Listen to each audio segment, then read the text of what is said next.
Pugong Biyahero at Chris na sila ba'y itinadhana? Sir Paul may inaamin na.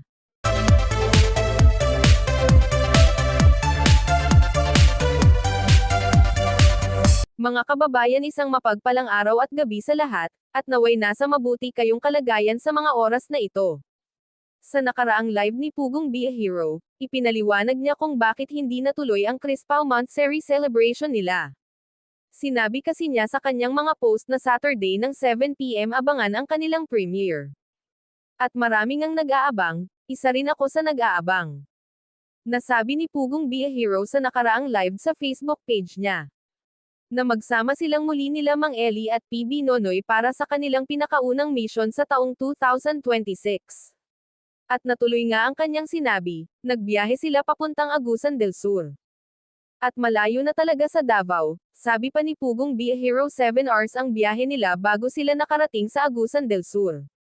At nagpaliwanag siya kung bakit hindi natuloy ang pag-celebrate ng kanilang monthsary ni Chris na. Dahil inuna nila muna ang kanilang mission, at sabi pa matutuloy din ang kanilang monthsary pagbalik nila ng Davao.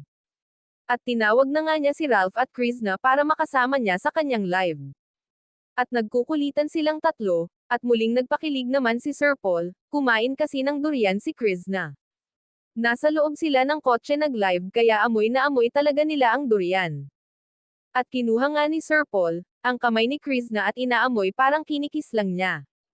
Grabe ka na Sir Paul, at sabi din niya na minsan tinatanong niya sa kanyang sarili kung tama pa ba ang kanyang mga ginagawa. Alam mo Sir Paul, wala namang masama sa ginagawa mo. Marami nga po kaming napapasaya sa inyong love team ni Chris na. Yung mga senior citizen, mga kasing edad namin na pag-iihilang at sa kakiligin. Dahil sa inyong teleserye ni Chris na kinilig kami ulit. At maraming kayong napapasaya, habang nanood kami. Hindi namin namalaya na kangiti na pala kami at minsan pa hindi namin mapigilan na tumawa ng malakas. Dahil na rin sa kilig namin, at saka hindi naman siguro masamang umibig ang Pugong Biyahero. Maging masaya at nasayo na rin at ni Chris na, at nasa tamang edad na rin naman si Chris na. Basta kami masaya sa inyong tambalan, baka kayo nga talaga ang itinadhana. Kaya napadpad ka sa Davao, at saka may pagkakapariho kayong dalawa. Tulad ng sinabi mo na may nunal ang kamay ni Chris na. Mayroon ka ring nunal, at saka sabi mo noong una mong makita si Chris na may nakita ka sa ibabaw ng kanyang ulo. Naakala mo sombrero, pero hindi pala kasi wala siyang suot na sombrero noon.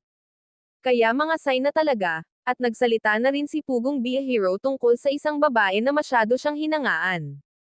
At ang tawag sa kanya ay Daddy Paul, at nilinaw ni Pugong Biyahero na hindi niya kilala ang babaeng yon, wala silang contact sa isa't isa. Hindi sila nagkikita o nag-uusap, kasi noong nakaraang vlog niya na nag-harvest sila ng sitaw ni Chris na. Parang may nasabi si Sir Paul doon na mas maganda pag marami. Sabi naman ni Chris na marami pala kami, tapos tinanong ulit ni Sir Paul si Chris na sagot niya wala. Kaya siguro nasabi niya yon, sabi ni Chris na maraming nagpasa sa kanya ng screenshot galing sa girl na yon. At nilalait din niya si Chris na, pero wag ka magpapadala sa mga sinabi ng girl na yon Chris na. Iilan lang sila, mas marami kaming nakasuporta sa inyo kaya go ka lang. Kita naman sa inyong mga mata ni Sir Paul na siguro na-develop na rin kayo sa isa't isa. Kasi sabi nga niya noong hindi kayo magkasama ng ilang araw. Nami-miss mo rin ba ako? Sagot naman ni Chris na kailangan pa bang itanong yan sabay tawa. At may aaminin na rin sana si Pugong Biyahero kaso hindi itinuloy. Sabi niya sa monthsary na lang nila aaminin ni Chris na. Nako, ano kaya ang aaminin ni Pugong Biyahero kay Chris na?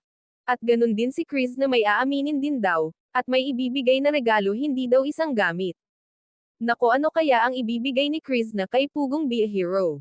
Kaya abangan natin, at ang daming sumuporta at kinilig sa Chris Pao serye, at ang daming nag-abang sa upload ni Pugong Biyahero. Maraming salamat sa pagsuporta mga kababayan, lagi nating subaybayan ang mga vlog ni Pugong Biyahero, at PB Team, para mas lumawak pa ang kanilang pagtulong sa higit na nangangailangan, and please don't skip ads. Maraming salamat sa inyong suporta mga kababayan. God bless sa ating lahat.